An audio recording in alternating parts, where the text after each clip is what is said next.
America's workforce. Its strength is our nation's success. Join Ronnie Spellman on I Build America podcast as we explore innovative solutions and inspiring stories from leaders and workers shaping America. Discover actionable insights to build a motivated workforce. Welcome to the I Build America podcast. I have a great guest who is an expert in the workforce development arena. Dr. Francis Cole is the retired regional director at JobCore, which is the Department of Labor operation. Absolutely. Dr. Cole, welcome. Welcome. I am extremely honored to have you here. I know that you've run JobCore facilities, regions throughout the entire country, but first tell us about you. Where'd you grow up? How'd you get into the whole JobCore space? And then tell us about JobCore. Well, interestingly enough, I grew up in town Piscataway, New Jersey, Okay. which is actually adjacent to Edison, New Jersey.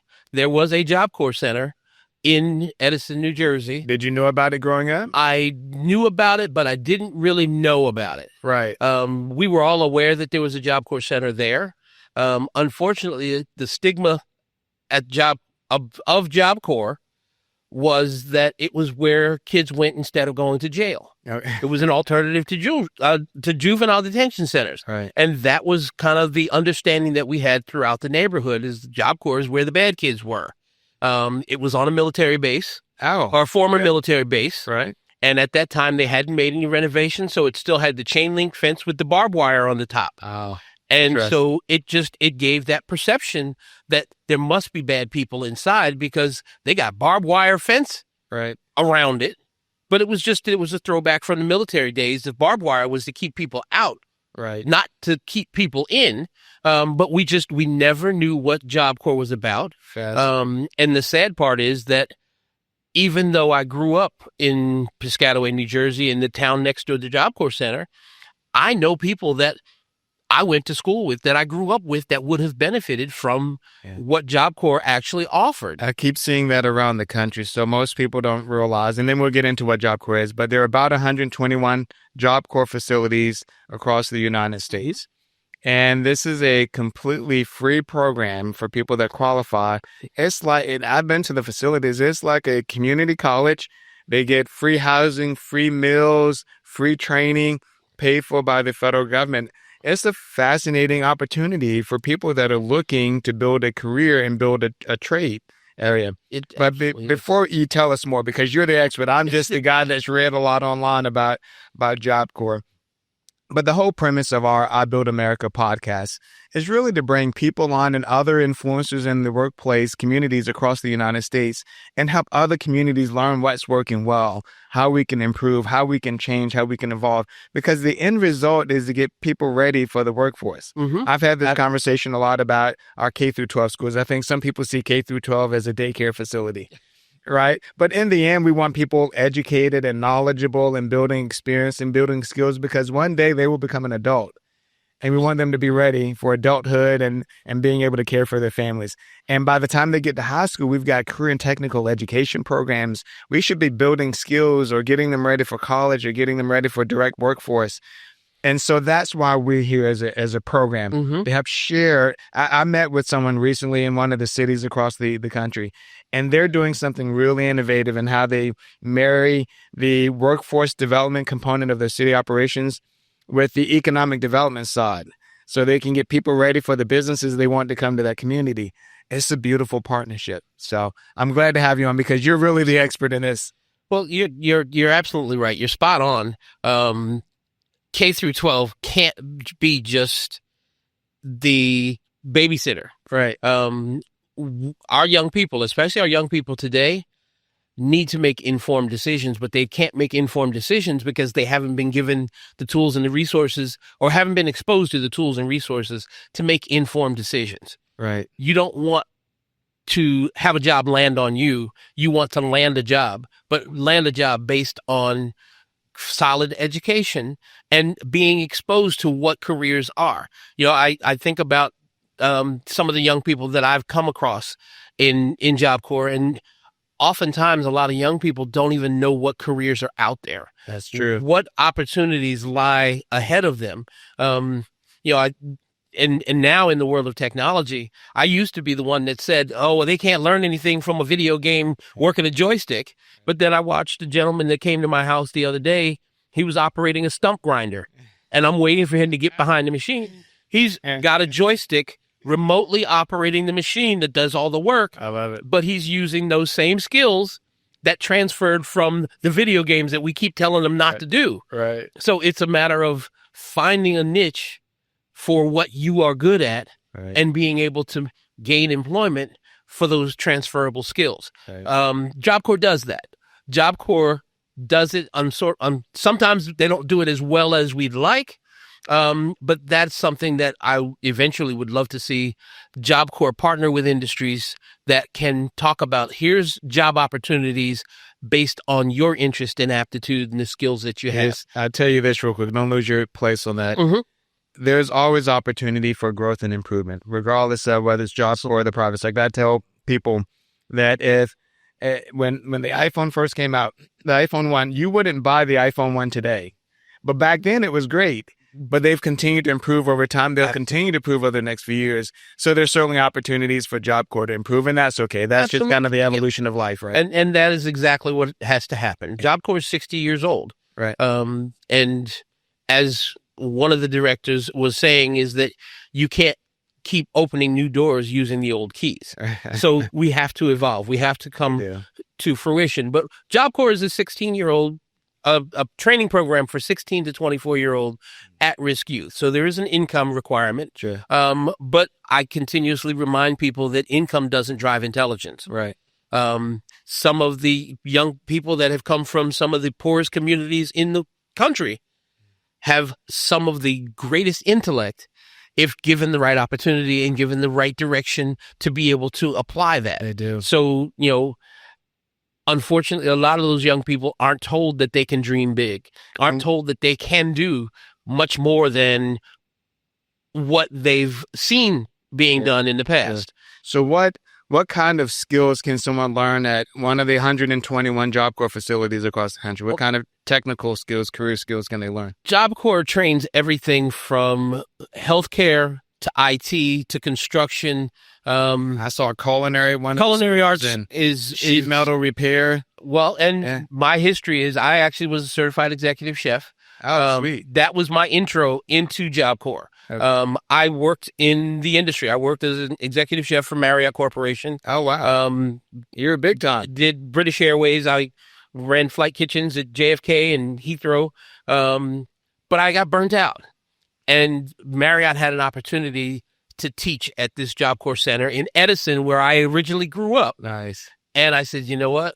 I want to take a break from all the corporate running around and moving from place to place. And I says, Monday through Friday, no nights, no weekends, no holidays. I can go teach these young people about culinary arts. All right. So my intro to JobCore was as a culinary arts instructor at Edison, New Jersey, many, many years ago. So let's take a moment. I want to dig into that. I've been spending a lot of time with the hotel industry, culinary industry. I interviewed someone recently who was a chef.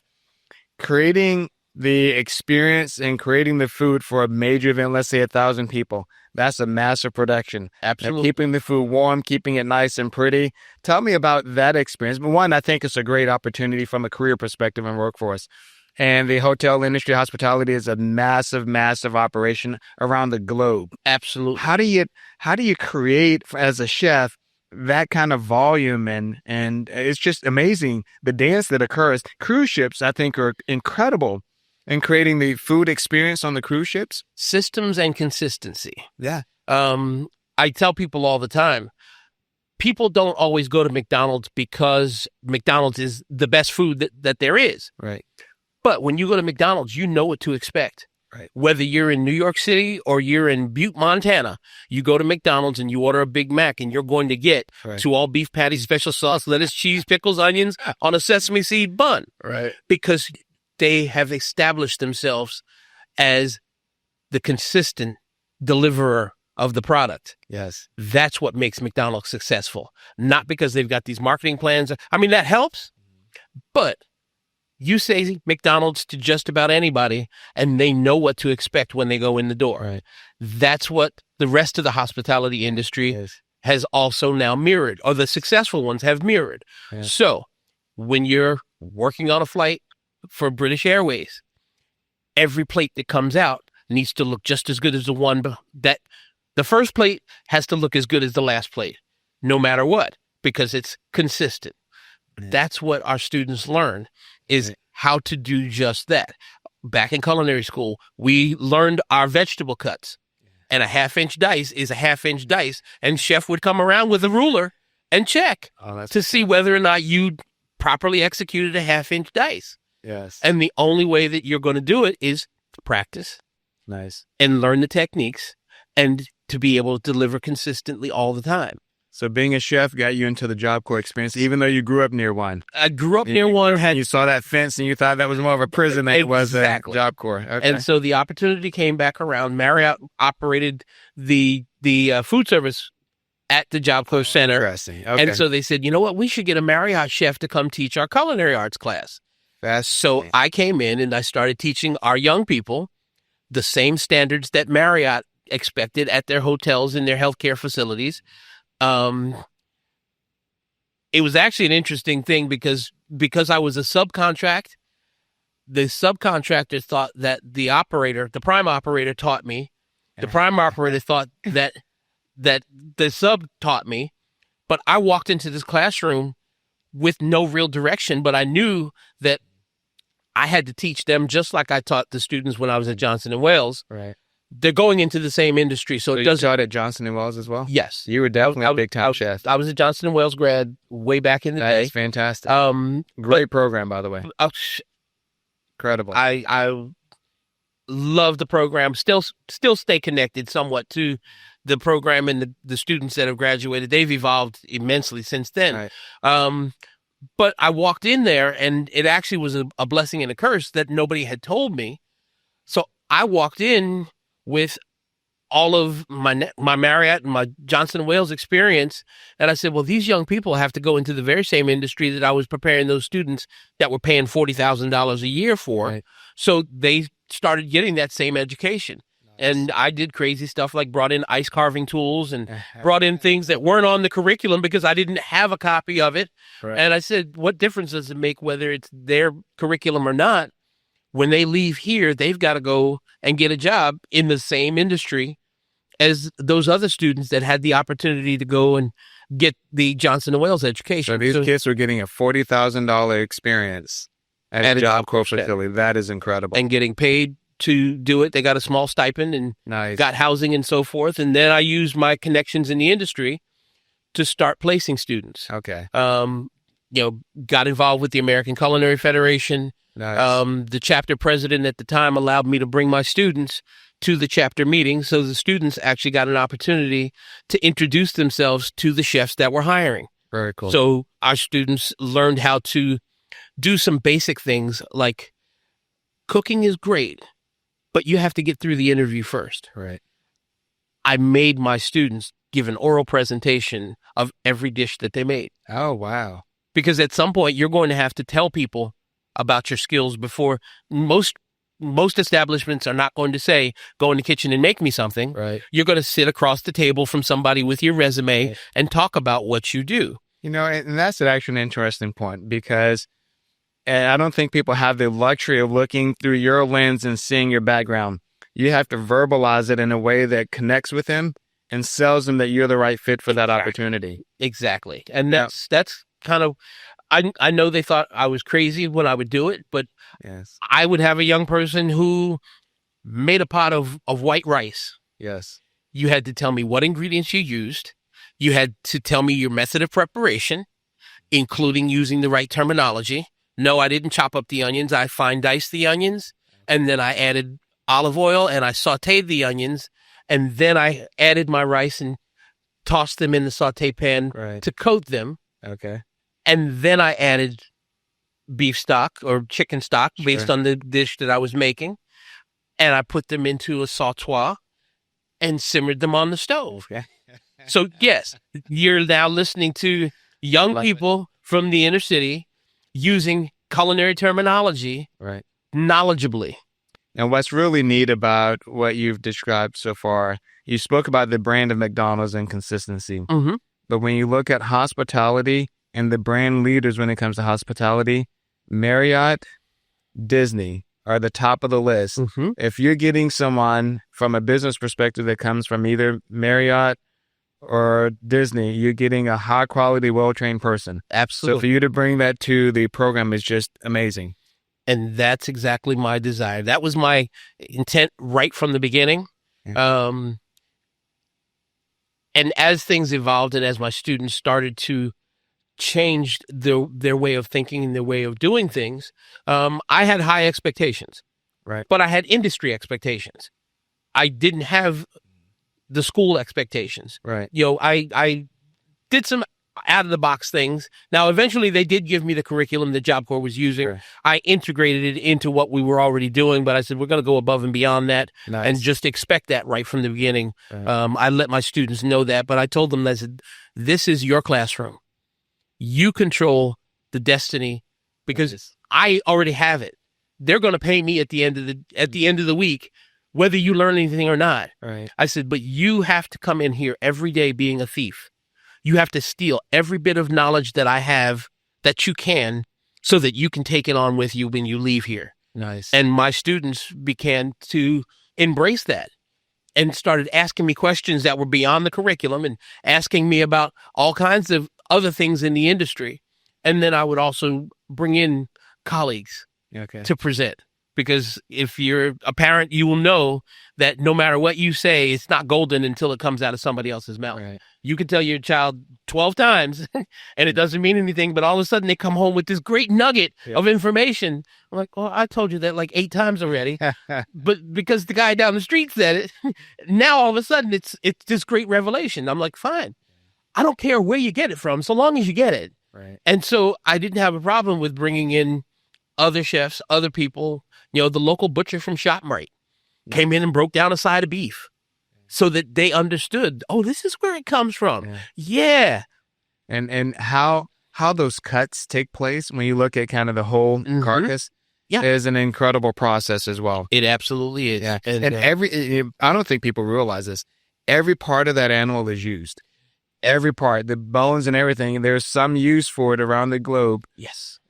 So there's very little waste today. Yeah. And so understanding that this is, there's just kind of an ethical treatment of the process and it's being utilized to feed people and create products or services, whatever the case might be, but it is. Absolutely. And I love my light bulb moments when I could look around the room and I could see my students.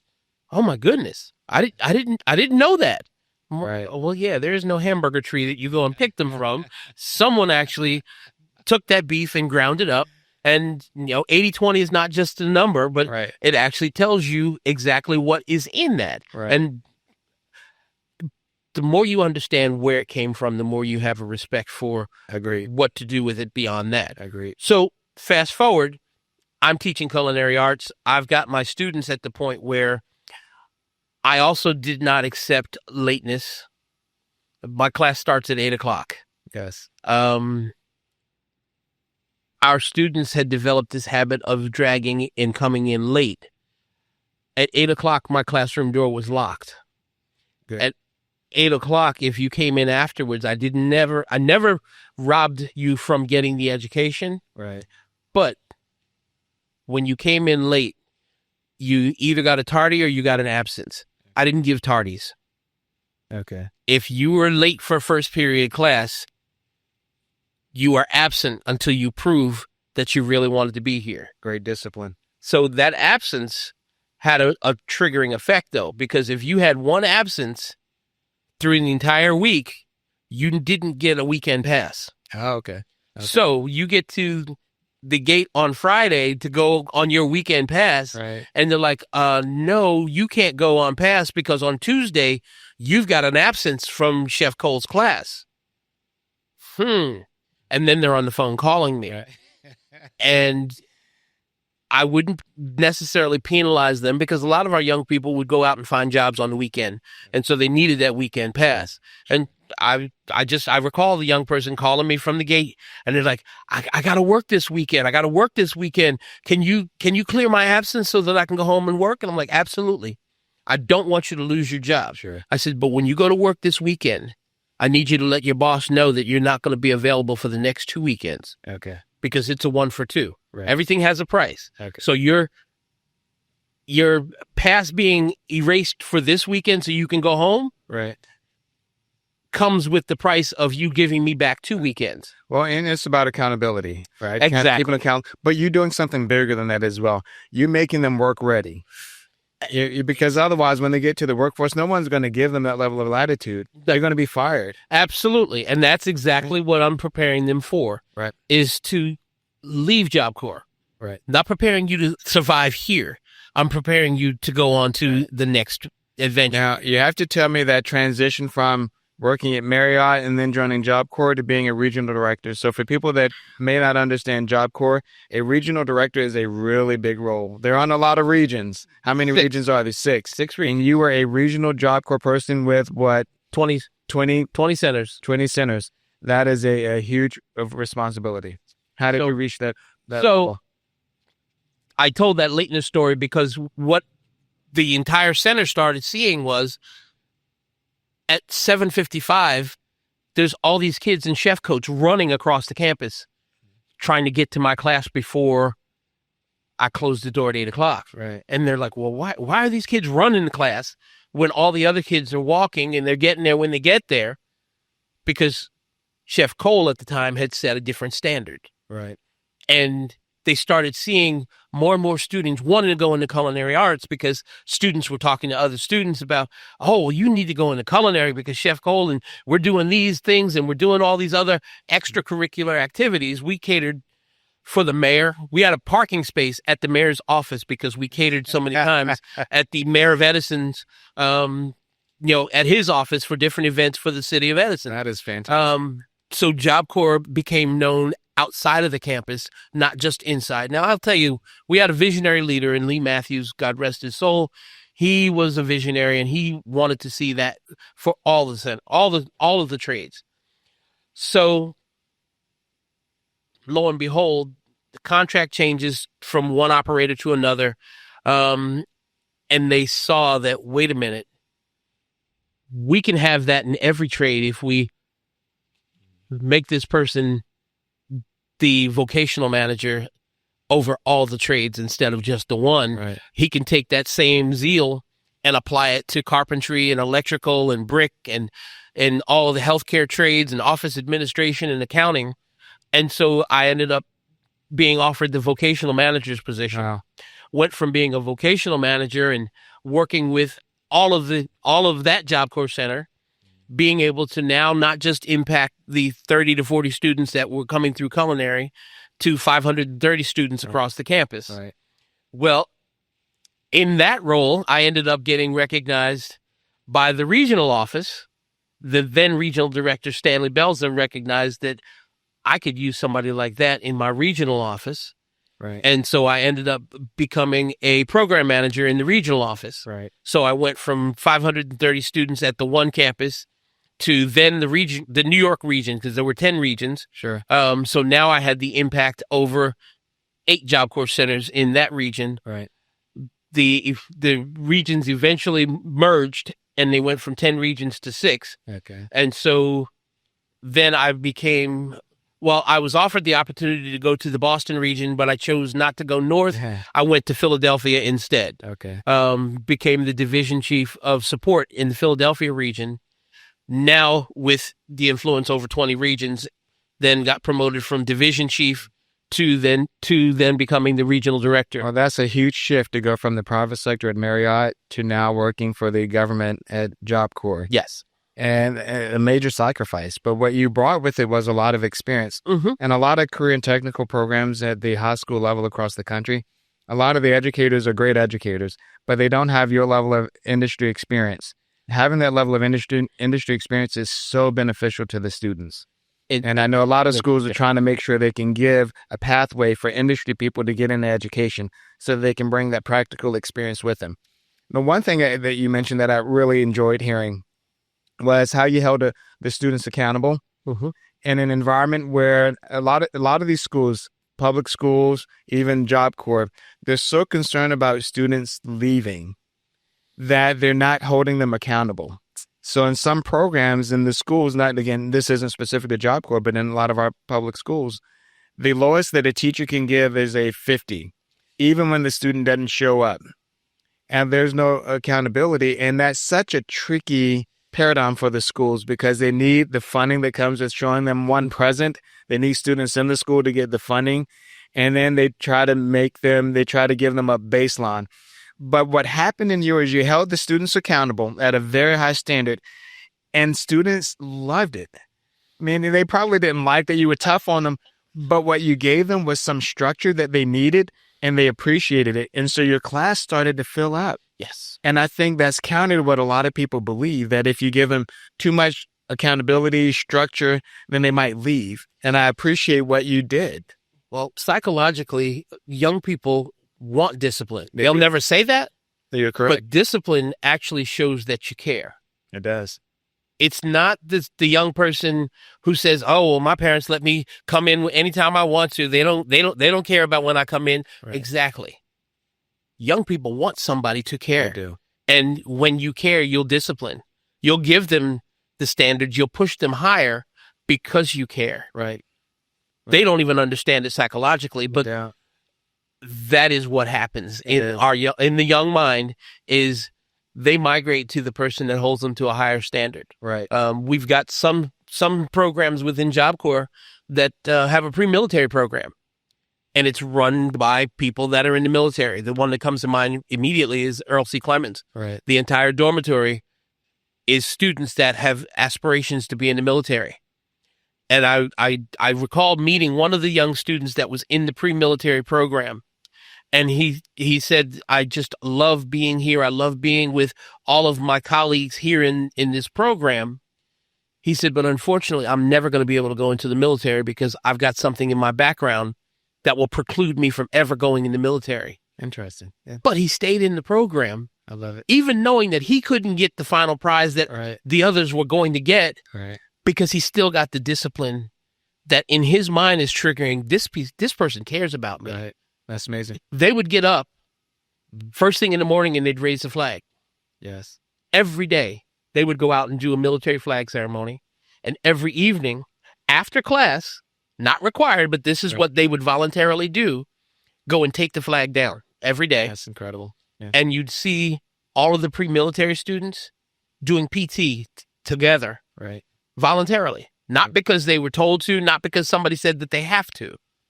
And what amazed me about watching the students independently doing PT was not the ones that were already fit and had been going to the gym, but the students that had a little extra weight and they were struggling to keep up.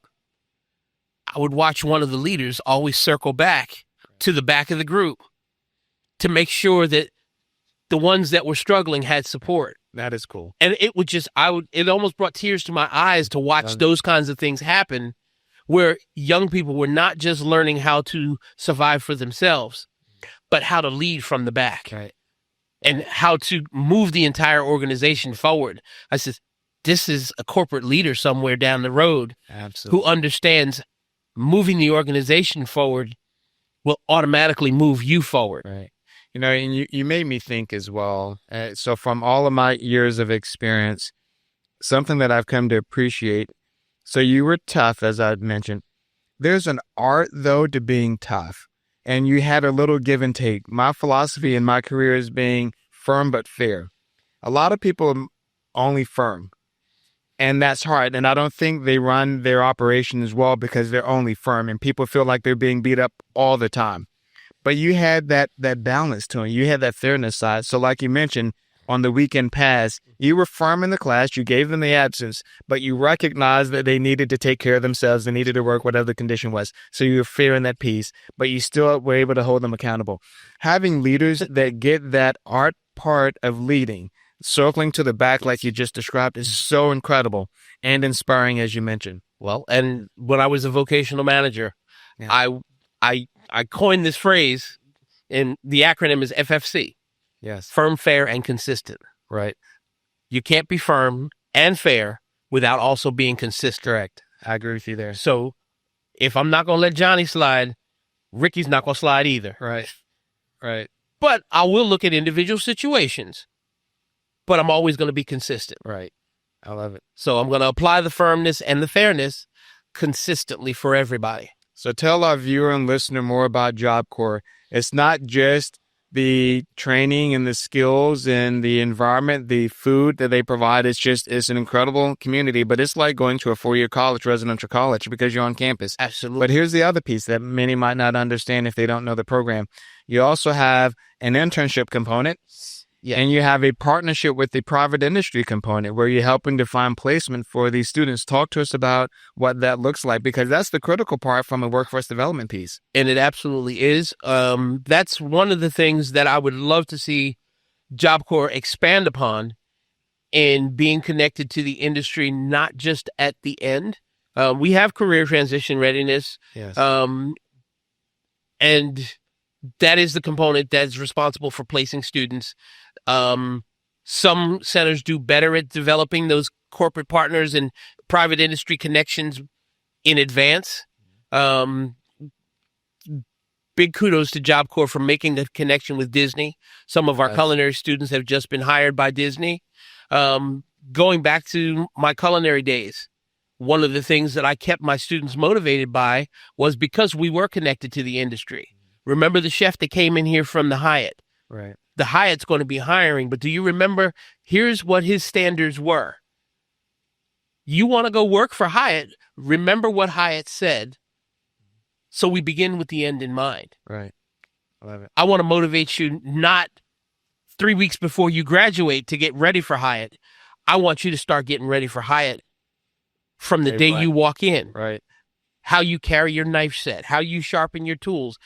Are you prepared for what Hyatt is going to be looking for the day you walk in the door? Right. If you're already Hyatt ready, you can go in demanding a higher salary. Absolutely. Oh, you mean? Yes, exactly. So that is one of the things that I would love to see more of. But that is part of the JobCore component, is that it's not like, okay, you graduated, good luck, see you later. There is the career transition services that is part of JobCore. Nice. So they have folks that are specialized in making connections and making partnerships to be able to place JobCore students. Right. But there are some corporate companies out there right now that already work in the workforce realm that have connections with industry. Okay. Industry where they're looking for green talent to develop. Right. We want to connect with those. We want to connect with JobCore. Those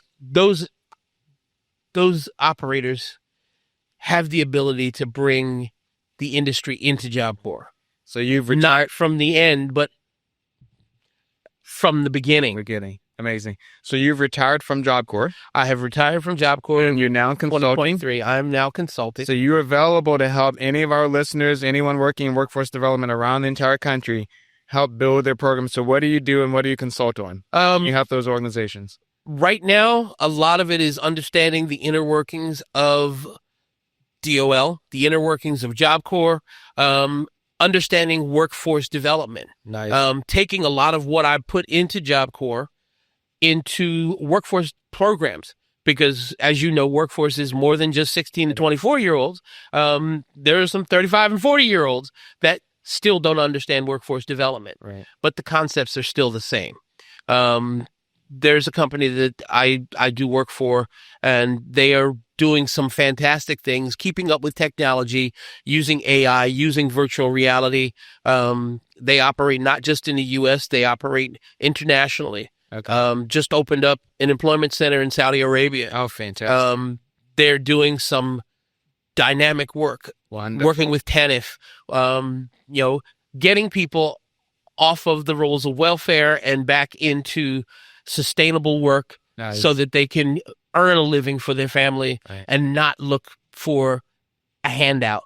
I had this conversation, and I know we're near the end of our program. I had this conversation relative to workforce, but there's so much value for an individual in working.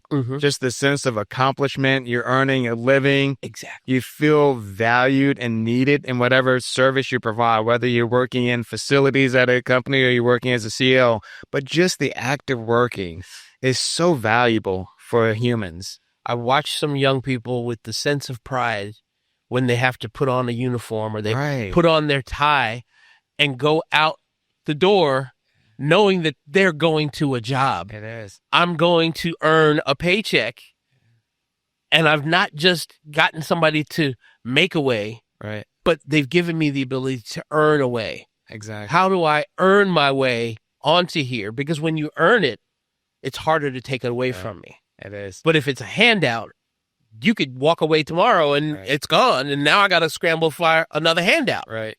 It goes back to the teach a man to fish. Right. It is. Now, I suspect that you probably had a process for handing that chef uniform to your students.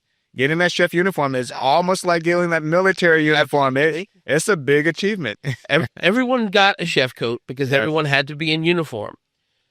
But in the culinary industry, it's your hat. Okay. So if you were just starting out, you were probably in a ball cap. Okay. But you walk into any of the other kitchens and you'll see that there's a chef hat, the toque. Nice. And there's a short toque. So you've elevated from a ball cap to the toque. Right. But then the tallest toque in the kitchen is the executive chef. Nice. That's what you strive for, is that tall hat. Very nice. But heavy is the head Very nice. that wears the crown. Yeah. There's a lot of responsibility that comes with wearing that big hat. Right. And you've got to work your way up to it. Right. But that's what I want every young person that puts on that ball cap to aspire to. Right. And Dr. Cole, this has been delightful. As we wrap up, I have one last question to ask. As a leading chef, what's your favorite dish to cook? Oh, that has evolved, but even going back to my days at Johnson and Wales, it's got to be something in Asian cuisine. Okay. It's hard to nail down one thing, but maybe a Kung Pao chicken. Okay. It depends on the day of the week. Yeah. I was one of those chefs that what I really loved to do was go into the market and see what's fresh. Nice. And be able to create a menu off of what was fresh. Right. One of my greatest experiences was opening up a seafood restaurant in Rhode Island called Hemingway's. Okay. And Ned Grace owned his own boats. Nice. He owned his own trucks. And we would make the menu every day because the ship would teletype us what they caught for the day. And we wrote the menu based on what was coming in off the boat that day. Right. That was probably my greatest love, is not necessarily making a specific dish based on a name, but being able to walk in and understand food enough to say, that ingredient can go with that ingredient. Let's make this. Let's do that. Let's add that in because that will work. Because I was that crazy kid that actually tasted every spice on the spice rack in culinary school. So I had a mental note in my mind of what each and every seasoning and each and every spice tasted like. Right. You're like, no, sage's not going to work there, but we could probably put a hint of oregano in that, and it would really make that dish pop. It's funny. I didn't go to culinary school, but I have a similar approach to cooking. Mm-hmm. And maybe that comes from my engineering experience. So I'm looking across what I have in my cabinets. And you're right. This process, this can work with this specific item. And it's just fun. Yeah. Culinary can be a lot of fun. It absolutely can. It's not just about eating. It's about kind of this blend. There's a lot of engineering and science that goes into culinary, whether it's baking a cake or cooking fish, as you mentioned. Well, and that's one of the things that our students didn't know the difference between cooking and baking. Right. Cooking is an art. Baking is a science. Right. Cooking, you can throw a little more sugar in because you want it sweet. Baking is a formula. You need balance. You can't just add more sugar because once you heat it, that sugar becomes a liquid. Right. And now your cake doesn't rise the way that it did before because you've added that extra ingredient. So how do you counterbalance the sugar that you added without adding some dry ingredient to offset that? It out. So, Dr. Cole, how can someone find you? if they want to reach out and our expertise in workforce development? I'm on LinkedIn. LinkedIn is probably the easiest and the best way to connect up with me. I do have my own website, but I'm not right now taking on a lot of new clients. Okay. But I will do individual consulting calls. Okay. I've got one major company that I work with exclusively right now. But I'm always willing to have conversation, and I'm always willing to listen and review other opportunities and other proposals. Wonderful. But LinkedIn is probably the easiest way to connect up with me. Well, I appreciate you sharing your experience, not only in the private sector side, which also has workforce development components, because you're trying to find the talent to work at a Marriott or the talent to enter a training program at a Johnson & Wells, but also bringing some insight into JobCore and what services that provides to young people around the entire country. I appreciate you being here and joining us on the I Build America podcast. I absolutely enjoy being here. I love talking about workforce development, as you can tell. But thank you very much for having me. Love your passion. So at the I Build America podcast, our goal is to bring new insight and information that helps organizations around the country figure out how to find and attract and employ the right people. Thanks for joining us on the I Build America podcast. Thank you for listening to the I Build America podcast. Please subscribe, share, and comment, and be sure to join us next time for more insights and inspiring conversations on building a powerful American workforce. I Build America, building workforce success one podcast at a time. I build America.